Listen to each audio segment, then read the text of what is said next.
Welcome, everyone, to the Nerd Journey Podcast, bonus episode number 7, Thanksgiving, at least the U.S. timeline for Thanksgiving. We're joining you every week to talk IT career progression and bring you the advice we wish we had been given earlier on in our careers.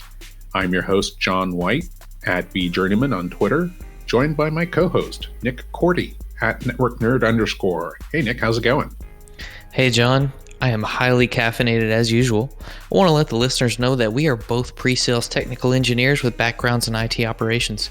We hope our career discussions will be vendor neutral, relevant across disciplines, and remain timeless. If you're enjoying our content, please drop us a positive review on Apple Podcasts or wherever you subscribe. And if you want to get in touch with us, tweet or DM at Nerd Journey. Ultimately, we're just two nerds on a journey. A journey to virtual enlightenment.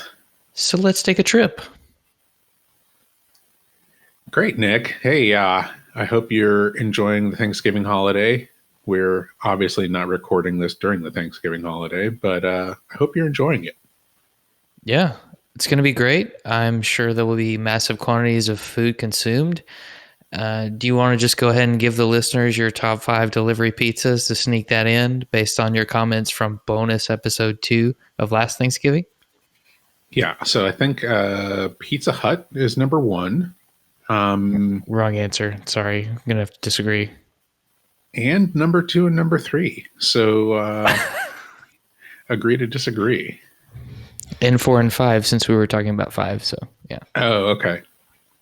Yeah. So, Thanksgiving, I think we wanted to kind of talk about the influence of family, and kind of a less formal discussion, since this is a bonus episode.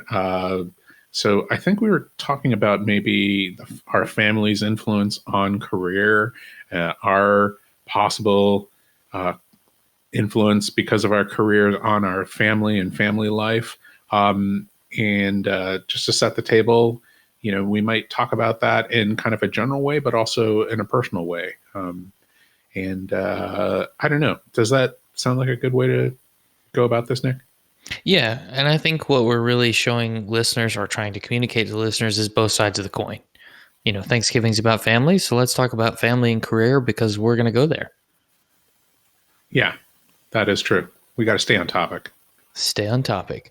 So when you think about how your family has influenced your choice of career, I think you need to consider the who, what, and the why. Who exactly in your family can be an influence in your career? What exactly is it that they can influence, and why do we think that happens? So if we start with the who, some obvious choices are your parents. If your parents are divorced and remarried, you may have step parents as well in there who have developed a good relationship with you and can have some influence. Grandparents, depending on how long they've been around, hopefully you've learned some things from them, possibly career related, not necessarily. Uncles, aunts, cousins, a lot of different family members come into the picture. Yeah, so I think what you're saying is it's the people that are in our lives that model for us, right? So if you have an extended community that's very, very close, or some kind of non-traditional family unit involving people who aren't necessarily blood relatives, but they're in your life, modeling how they balance work and life and family, then that's who we're talking about, right? Sometimes it's chosen family as opposed to our birth families. And all of those people that are involved there, showing us and influencing us as we grow up, they all have some kind of echoing effect, right? Either, I love the way that they do that, or it's obviously natural, this is the way that things happen, this is the normal way, or wow, I really don't like how this is, what this is like, right? So maybe as you're younger, you just have a general sense of unease, and then as you get older, you can actually quantify it, right? I didn't like this, when I grow up, I'm not going to do it this way, that kind of thing. But it all comes down to who's around us. Yep. And then amount of time that you spend with each person makes that influence greater or smaller. And in some cases, you may not even know what that person does or did for a living at one time because it just never comes up. So, Right, right.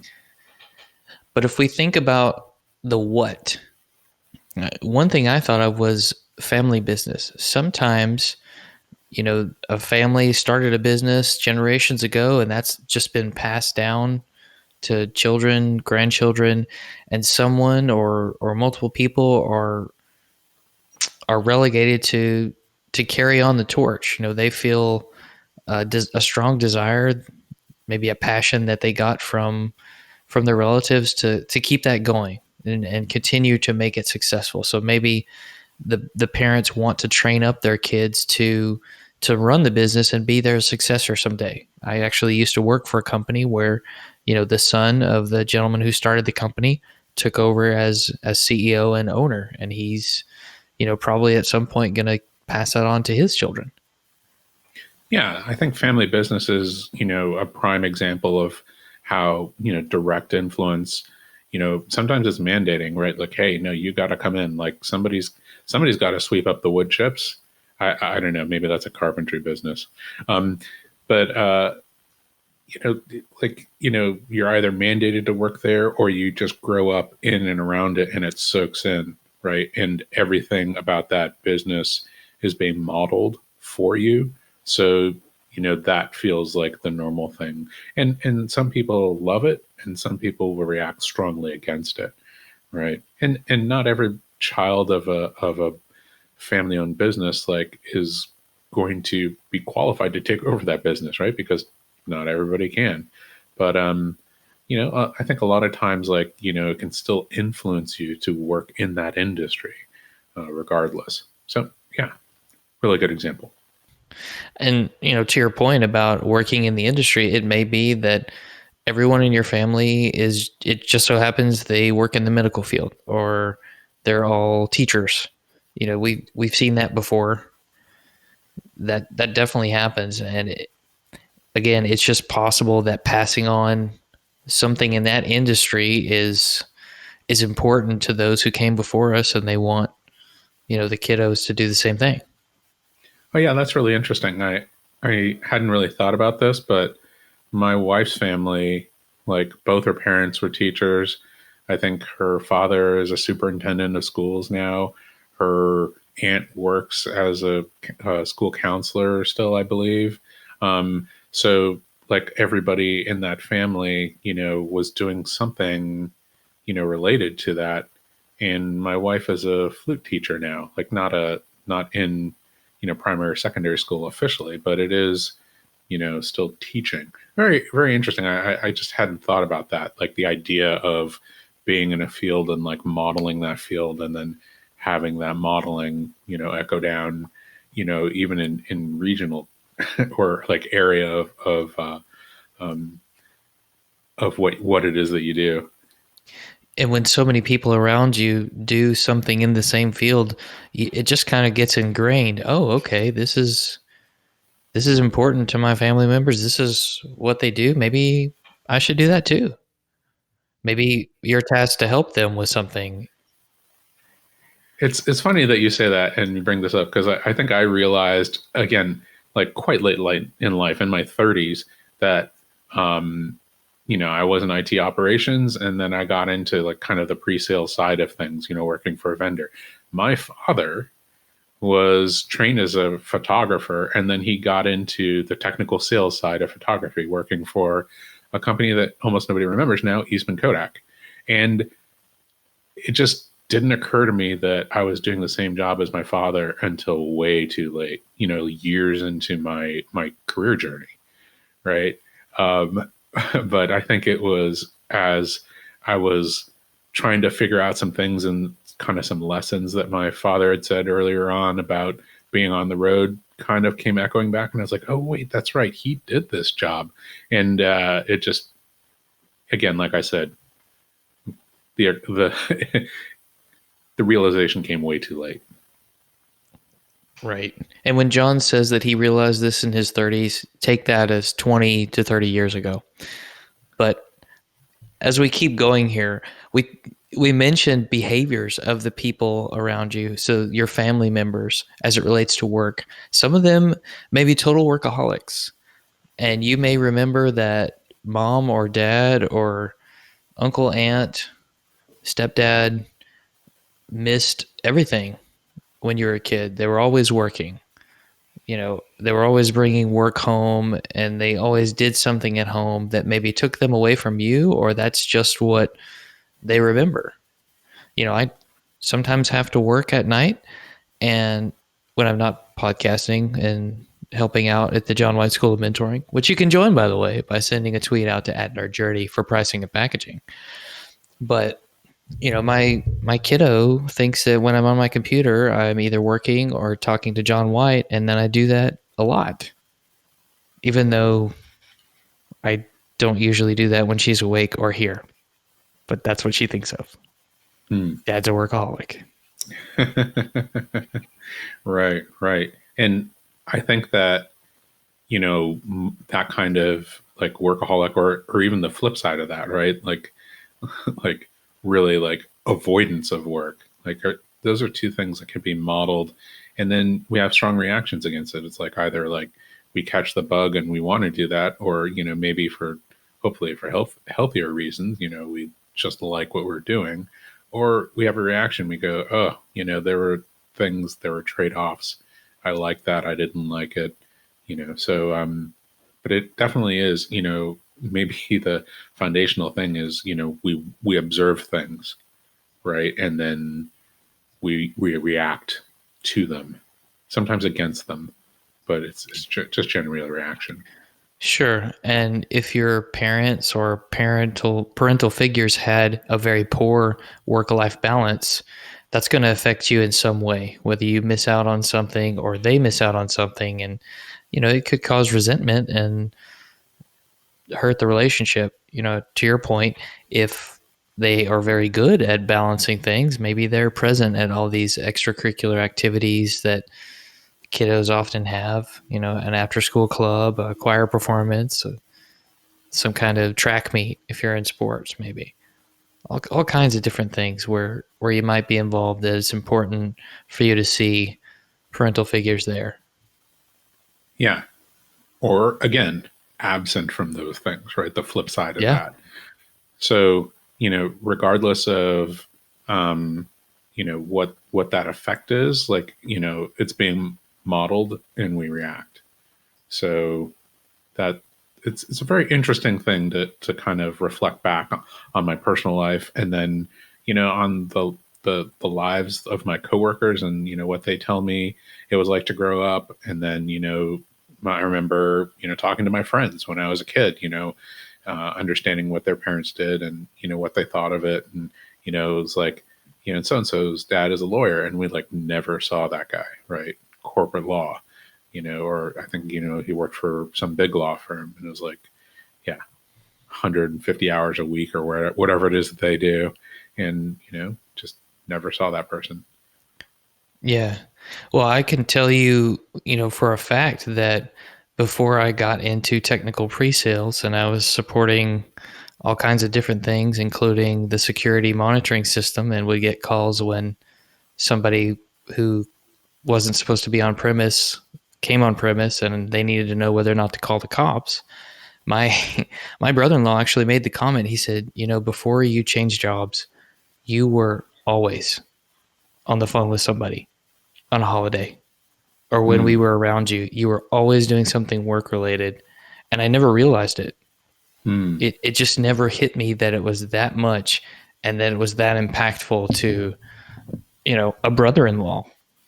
Who Right. knows what my young daughter thought at the time, or if she even noticed. She never said anything to me about it. But again, it has an impact. And that's kind of where we float over to shift work. Some Yeah. people, there's on call, of course. That's just part of the nature of some jobs that you have to accept if you're going to be in that field. But some people, it's just shift work. Maybe it's second shift.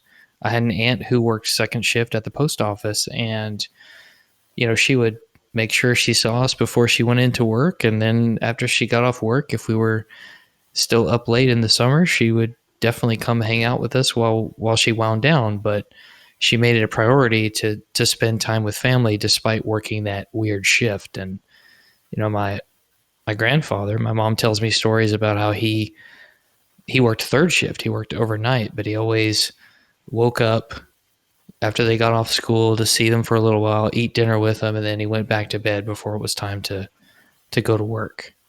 So Hmm. you can certainly make it work if you're a Hmm. shift worker and you don't have a choice but to work during that specific time period. But again, that can still lead to the perception of an absentee parent at certain events. Sure, sure. Yeah, and the thing we need to keep in mind is like somebody's doing those jobs, right? There's Yeah. there's all kinds of businesses that are 24 hours or, get out, oh hey, we close at 11:30 p.m., like a grocery store or something like that, a supermarket. And all of those jobs are staffed by somebody, and it's having some kind of effect like on that person's family. So something to keep in mind. And I would also say that you might learn some sort of pressure to perform from your family members. Or is their drive, need to perform, coming out as some kind of academic pressure on you as a kid? And is that a pressure you carry into your career because it was instilled in you at a very young age to, you need to get good grades, you need to beat everybody else, or you need to you need to make sure you're an all-star when it comes to the things you do in life rather than just staying average, let's just say. Yeah, and I mean, I have some personal experience at this. Like, I want to say in grade school when my father was just completing his degree. So we were living like on campus housing and married student housing, and he was getting his bachelor's degree. Um, I think when I was in college, my mother was also in college, like getting her master's degree. So both of my parents, modeled this, continuing education and like importance of education. And sometimes it's just direct discussion, like, hey, an education is something that people just can't take away from you. Right.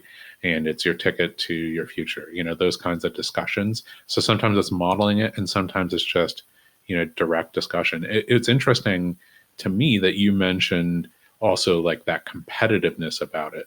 And that is something that can be, I don't know, like a negative effect, maybe, right? I think that competition can be good, but like competition for the sake of competition, as opposed to like excellence for the sake of excellence, those are kind of two different things. It is interesting that you mentioned that because academic excellence and then academic like being number one, regardless of how excellent you are, maybe everybody else is terrible too, right?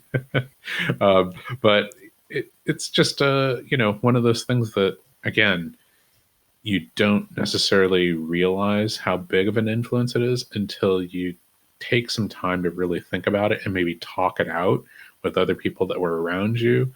you know then you start to go, wait, why is it that I have these attitudes as an adult about education, for, against, indifferent? A lot of it has to do with how we did in school or how we felt about school. And a lot of those messages get ingrained in us from when we're quite young. And sometimes it's not parents, sometimes it's like older siblings, older cousins, like those kinds of people, like setting the cultural norm, for, or older friends, people in the neighborhood, like I said, extended family. Very interesting to reflect and see what our attitudes are because of those people and those influences early in life. Yeah, that's a fantastic point. If your sibling is making fantastic grades and you aren't, then you might begin to feel this, oh, am I not living up to standards, et cetera, et cetera. I can think of a math student I had, John, when I was teaching math, who you could just tell that his family was putting tremendous pressure on him to get A's all the time. And the pressure got to be so much that his performance went down. And I had to have a conversation with him like, look, man, you're going to have to ignore the pressure somehow and just do the best you can. And the best you can is just going to be what it is. But if you can Yeah. shut that stuff out of your mind and just try and learn the material, and at a decent level of mastery, you'll be fine. But you're not doing it for them, you're doing it for you. It's interesting too how like that touches on our process versus results discussion that we had in an episode that I don't remember. We'll I try think to it's find it. episode 19, Dreaming in Bands, Process over Outcomes. Man, you have this encyclopedic knowledge of what we've done in the past. But yeah, a lot of times, family pressure and family discussions of academics are all about like results, like are you getting A's, like those kinds of things, and not like, hey, are you studying correctly, like are you putting in consistent hard work at this, are you working at it, are you getting better, and congratulations for being a hard worker and really sticking to it. Um those are the kinds of things that, like, if we do it, then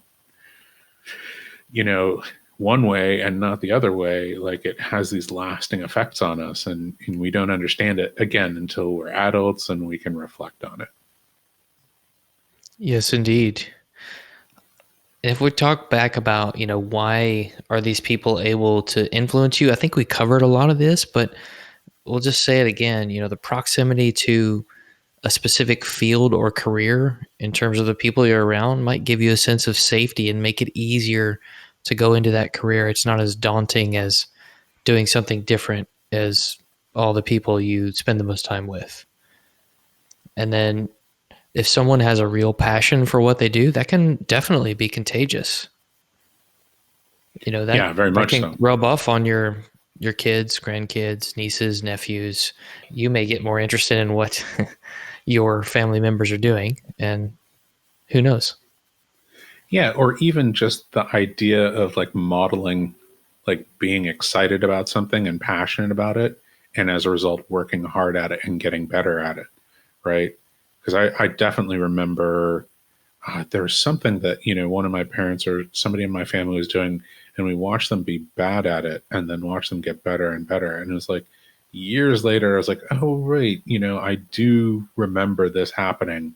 This definitely stuck in my mind, but you know not enough. And at what point did someone in your family model that the mentoring school idea? You don't have to Oh, tell right now. I mean, you can think about it. yeah, development, right? But no, to like seriously answer your question, like I don't know that I don't remember where I got this idea. I do remember that like helping other people get better is has always been interesting, but I think it's probably as an adult where people like took a genuine interest in what I was doing, saying, hey, you could, you know maybe you're not great at this right now, but you could be, and here's the path forward to doing that. And enough people did that enough times for me as an adult, like late in life, that were not family members, but part of my extended chosen family, that that kind of started to sink in, right? 20 years ago Sure. when I was in my 30s. Exactly. Exactly. John's looking for all the senior specials now at breakfast places like IHOP, Denny's, etc. Oh man, I've started to eat dinner at like 4:30 in the afternoon. I that qualifies as a senior special, right? Of course. One last thing in this section. There could be a negative perception of a career field that your family holds, and you may just eliminate that as a possibility altogether.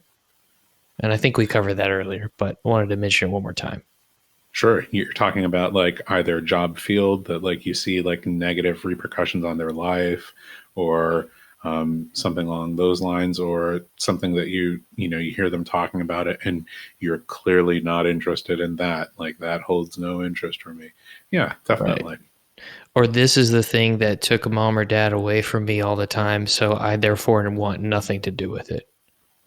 Right. If it's important for me to be with the people that I care about, then I know that I can't do that. Right. Yeah. So what if we flip the coin, John, and talk about our careers' effect on our families? If you're now the person who has the career, how does that affect your family? We did talk about work-life balance in previous episodes, but I think this is going to go in a deeper detail. And we talked about that this could be positive or negative. So let's talk about the pros and cons, the good things and the bad things. Sure. You want to start out negative or positive? Let's start out. Let's start out with the negatives. Those are usually the most impactful, right? The things that we remember. Okay. So since you're Mr. Negative, what's your first negative? I remember my parents, my family got relocated several times as I was growing up. So, my father again was working for Eastman Kodak, and I think we moved two times, like before I was in sixth grade. So that was pretty disruptive. But it, and it was something that we talked about as a family. Um, the potential for it happening, the pros and cons, what would be good about it, and I think that it became something that I realized that I didn't like, but also the idea of moving kind of, I lost fear of it, right? I'll make new friends in different places. Every place can be an adventure. And I don't have to lose track of the friends, that I move away from. So I don't know, but it was still like mostly negative though, like right around that move, like the disruption of like, boom, like all your entire friend circle is gone. And this was like pre-internet days. So no FaceTiming, it was like write letters. Uh, that Yeah. seems impossible. Tough to keep in touch with all the pen pals that way. Yeah. But it's a challenge depending on what age you are in school to make new friends, be the new kid in town. And even, if one parent maybe is not actively working, but they're more of a homemaker, they're going to meet people in the community. How's that going to go? They're going to have to jive with the people in the neighborhood, assuming they talk to their neighbors. How many people do that nowadays? I don't know, but hopefully you do. Right, right.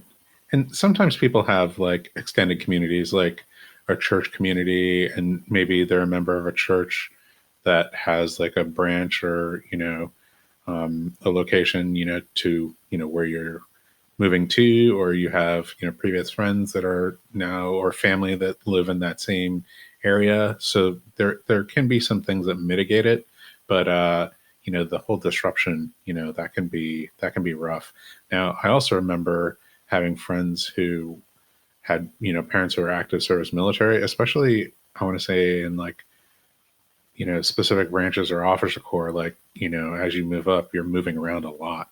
And, so there's like, people who are like, I met in college and they're like, oh, wow, this is the longest I've ever lived in one place. It's like 4 years, and that, thinking about how disruptive that could be, like, I'm talking about, three moves in 6 years, like, that they were talking about going to a different school like every single year and sometimes twice a year. And I just can't imagine that. But like there's some high performers and they had a tight knit family, maybe, there's all kinds of ways to make that work. It just seems suboptimal to me, but who knows? Maybe there's people that, that's the kind of life that they've modeled it and it was normal, and they got to see exciting new places. It kind of makes you wonder if that subset of the population is way better at just social interaction in general than the rest of us who didn't live that life because they had to. It's interesting. I wonder that there could be like two effects, right? I'm sure there's many more. Neither of us is a trained psychologist, but um, there's the what you just said, like, hey, you have to learn to join a new community and acclimate very quickly and make new friends. But the flip side of that could be like, well, I know I'm not going to be here very long, so I don't make strong ties, right? And because the likelihood that I'm going to leave is, virtually 100%. So I don't put the effort into putting down roots and making connections. So, it would be very, very interesting to hear from people who are listeners who grew up in that life, what their, reflection is like, if they had either one of those effects, or, if they felt like it wasn't an issue at all. It would be fascinating to hear, actually. Yeah. Fantastic point. Another negative on our list, John, could be heavy travel or late hours. Obviously, the relocation kind of falls into this category, but if you're someone whose job requires a lot of travel, you're going to be missing FaceTime with the family. You're going to be missing possible important events. And, that hopefully the family's ready for that. And you talked about it before you took the job, but it does have an impact. Are you going to have to work late hours, be on call? Does this cause loneliness, or maybe you're in an area where there's not a lot of support from family and friends? Are you going to have childcare when one of the parents is traveling, if both of them work?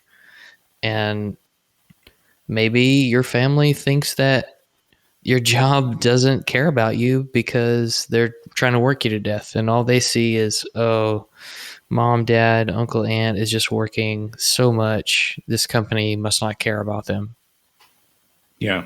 Or maybe they don't care about me or the family because they put up with that and, do all this, travel or late hour stuff instead of, spending time with us. So, yeah, a couple different effects there. I do wonder about that loneliness, though.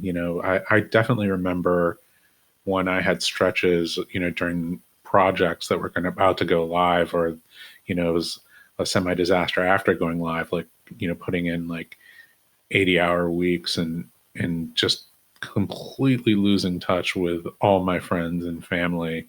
And, the potential of that happening, if that's your like normal, is, it must be immense.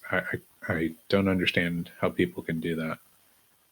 Yeah, life on the road, I've heard from many people who have done it, not as glamorous as maybe it sounds. That might have been something that I said.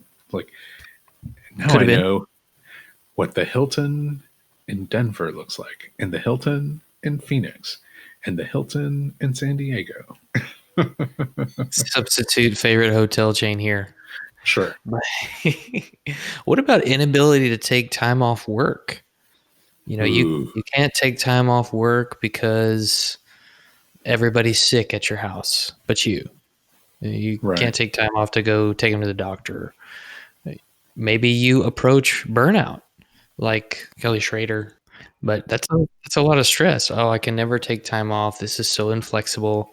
My spouse is upset with me because of it. Yeah, can't spend time during the holidays or what have you. Like, maybe, yeah, for example, working in the restaurant industry, like some of the busiest times in the restaurant industry are the times that you would normally want to spend with your family, right? Like, nope, restaurants can be pretty busy around Thanksgiving. They can be pretty busy around Christmas. They can be very busy around New Year's, and you almost never get, Valentine's Day off. Like, right? So how do you have Valentine's Day with your, significant other if you have to work, during that time? Or even just dinner time. Normal dinner time is normal dinner time at a restaurant. It's probably going to be busier than other times during a normal day. Yeah. Unless it's, an IHOP or Waffle House, and then 1 a.m. could be a hopping time. What about aspirational activities like someone who blogs, podcasts, goes to user group meetings? They're not trying to do anything that's malicious or hurtful to the family. But if you're already someone who works a lot and then you add these things on top of it, and it's taking away from time spent with the family, that can certainly be seen as a negative aspect. Yeah, definitely. And, it, there's two sides to that, right? Like one is the immediate effect, especially for young children, don't understand why you're not available, when their parents are available, you know, or why you're spending time at home working instead of spending time with me, or, just, being in a casual family environment, not understanding that, investment in additional work or extra, outside work activities to advance oneself. Um, yeah, that's very rough. I mean, I have to say that, like in my family, both those things were modeled. The relocation was modeled, and it ended up being something that I did. Moved for a job, and then I had parents who were investing in stuff outside work. Specifically for job advancement or career advancement, and I, I understood both those things, right?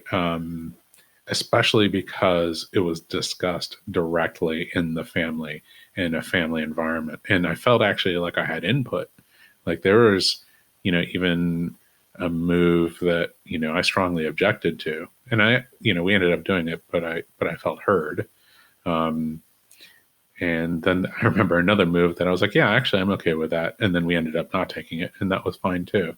Um, but you know the aspirational stuff specifically, like I remember, my mother investing in outside work stuff, that felt like she needed advancement in, and my father doing that as well. And it's, only when you suggested this as a topic and, as a specific subtopic, do I remember, seeing those things like, modeled for me, and, resenting it at the time. But again, sometimes, you mitigate this stuff with the discussion, right? Why is this happening? What is the short term goal? What is the long term goal? Like, just I understand how you must feel, because of this, and I want to hear what the impact is on you, and those kinds of discussions can go a long way toward mitigating damage and resentment. Not all the way, but it can go a long way. Sure. And maybe even just being distracted in general. If you're someone who has to have email on your phone and be aware of it most of the time in the evenings, and you're distracted at the dinner table or distracted in conversation, even if you are present spending time with your family, again, that's still going to have an effect. People are going to think, oh, maybe he's here, but he's not actually here. Yeah, there's emotional presence, right? Like Mm-hmm. physical presence, but then like emotional involvement with the people around you, as opposed to, you know, being on the phone, like you say, like looking at something else. But I mean, even like pre-phone, if somebody was like around, but like reading the paper and not paying attention to conversation at the dinner table, I mean, that's the same kind of like emotional absence, right? It's like you're physically present, but you're paying attention to something else and not paying attention to the family. And, that can be a problem. It's modeled and people pay attention and it soaks in and you're sending a message. Speaking of sending messages, what if we go to those positives effects of career or effects on family? Yeah. Yeah. I think that's a good thing to do. Um, I think the thing that you and I have both experienced, as field people, field technical pre-sales, is the flexibility of schedule. That's been underlined for me as I've kind of lost that with my new job, having to go into the office every day. But if you have some flexibility in your schedule and you can adjust, start late and stay late, have extended lunch hours and be able to run errands, or take kids to the hospital, or follow up on extracurricular activities, and just work extra time around that. So if you can work that out, with job flexibility, then you know you can actually be physically present in your family's life. And it doesn't solve the emotional presence. Like you still have to work on that on your own, but at least like that availability, like I'm there, I can help out, that's taken care of.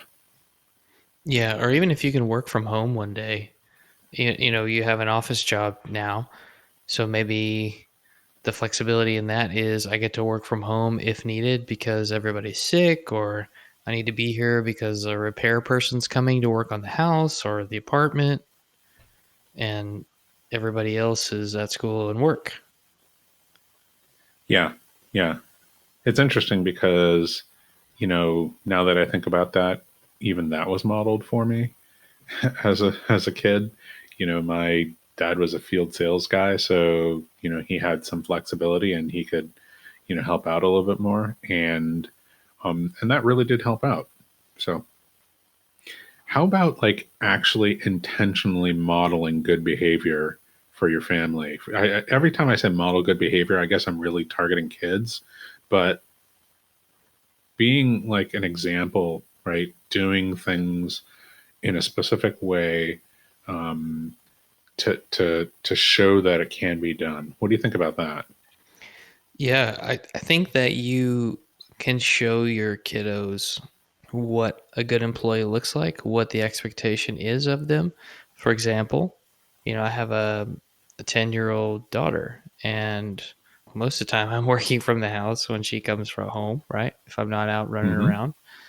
So she doesn't always like the fact that I'm working while she's here. And I've had to communicate, look, my boss expects me to work when it's work time during the day, and it's still work time. There are things that he expects me to do, and those aren't finished for today, and I'm not able to stop right now. It doesn't mean that I don't love you and want to spend time with you, but I need to do this because they agreed to have me as an employee and pay me money so that I'm doing work, and I need to make sure I'm not lying about that. Right, right. And this is kind of the trade off of, but I'm also, physically present, and emotionally present because I don't have to be on the phone, on call, handling like, security incident responses at 9 p.m. or whatever. Sure. I'm on a podcast with John White at 9 p.m. But I think just modeling that boundary setting, the ability to have some dedicated time where you can turn it off, put the put the phone away, focus on the family unit, getting some FaceTime in, even if it's even if all you can spare is 15 or 20 minutes to have a conversation and it's quality time, that's going to be so much more appreciated than 2 hours of you sitting in a room with your family, but you're on your computer working or you're taking calls. It's the quality over the quantity, and I would hope that others would agree with that. And I remember when I was younger, my dad would sometimes work on Saturday, but when he was home, I don't remember him having to do work at home. We'd have conversations and do stuff together, but it was quality time. Right. It's interesting. You talked about boundary setting, like, hey, I'm still working, and work is important. But what about boundary setting the other way, right? Things like, listen, I've already done my work for the day, and they'd like me to do more, but I've said no. Like, spending time with you, kiddo, is more important than me just infinitely working for them. Yeah, that's great. And that's a great thing that I'll definitely use. Yeah. And then what about the flip side of like that aspirational stuff that we talked about earlier, right?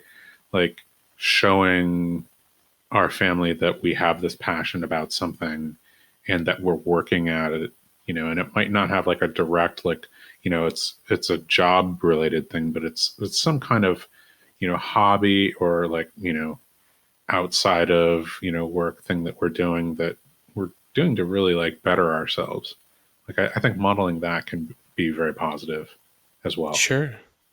And it shows that you're excited about what you do and that it's interesting, or maybe you're excited about something that's totally outside of what you do, and that can rub off as well. Hey, you have a hobby outside of outside of your field or inside of your field. Depends on who you are and how you prefer to set those boundaries. People like us tend to have hobbies within our field a lot of the time, but not always. But those hobbies are important, I think, to help with the boundary setting. Have I ever told you one of my hobbies is swing dancing? I think that was mentioned in several episodes, and if I were to go and grab them all, it would take another 10 minutes. So we're just gonna leave it there. I think I've heard that. But if you're listening and you didn't know, John has a hobby of swing dancing. And if you're in San Francisco and want to go swing dancing with John White, reach out and we'll connect on Twitter or LinkedIn or whatever, and we can go out Thursday night in the city. That's the big night, 9:20 special. There you go. But I do want to talk about money. Like that, we had an entire episode where we kind of talked about personal finance, and I have to like chime in here because my parents modeled like use of money and personal finance in a way that like I can't ever forget. Like I think I mentioned, my father talking about credit cards and credit as financial cocaine, right? And that's just like etched in my memory, like his cadence, everything about it. And but at the same time, he talked about personal finance in positive ways. Like he explained to me, like I think I must have been 10 or 11 years old, maybe even younger than that, and he was talking about 401k, like retirement funds and how those worked and what he was doing. And then he had like an Excel spreadsheet, and he would like map out like exactly how much money was in his retirement fund, and he would like laser print it out and sometimes dot matrix print it out. That's how long ago this was, and have it in his like day planner. And it was on the first page, right? Like that's how important it was to him, like to make sure that it was the first thing that he saw when he opened up his organizer. That was a really powerful like modeling to me, and he could say, listen, my retirement, I'm working towards that, so like nobody has to take care of me, right? And I'm working so that I don't have to work when I'm older. And just that kind of discussion, with me as a child, and it was just, I thought everybody knew about retirement and planning for it. I thought everybody knew about IRAs and like what the federal limit for putting money in one was. But it's just not true. It's like it has to be modeled, right? So Right. And the answer is not always I must make more money. Many times it's I must get control of my finances. You modeling that control of the finances can teach their children they don't teach your children you don't have to reach for the highest paying job in the world if you can use your money well. Maybe that's the point. yeah, I remember listening to a personal finance podcast, and it was about this woman whose mother like owned like 6 rental properties, and she talked about growing up, like the family would say, okay, we're going on a spending fast, and it was to save up money for a down payment to buy another house, and they would do that regularly, right? And that's just fascinating to me that people can have that as like a family, part of the like regular family dynamic. um Very interesting. Yeah. I think the last thing we wanted to chime in on here in terms of positives are corporate perks. You may be in a role where you get specific benefits for being in that role. Maybe it's a corporate card or a corporate car, excuse me, vehicle. Maybe you are able to save all the rewards points for all of your travel and use that to take your family on a trip. Yeah, that's really interesting because it is the flip side of like heavy travel, right? We talked about that as a negative effect on family.